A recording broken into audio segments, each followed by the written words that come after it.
But there is power in being the only black woman in the room. There's power in being the only veteran in the room.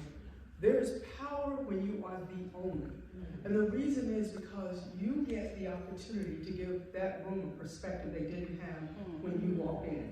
I remember going to an event and I was told I was speaking at a Rotary event. And I don't know nothing about this Rotary stuff. So it was about 10,000 white men. And can I tell the story before I go? Because this is really. So I heard him say, and I said, this must be the wrong room. And he said, I just know this is not where I'm supposed to be.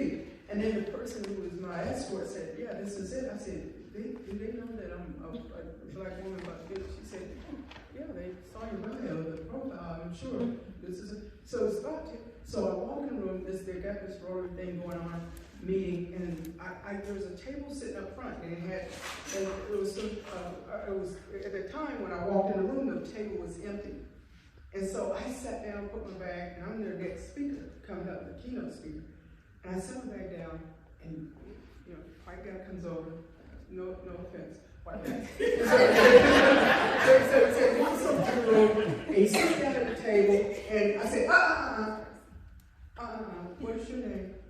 And he gave me his name. I said, okay, you have permission to sit here. He said, you sure?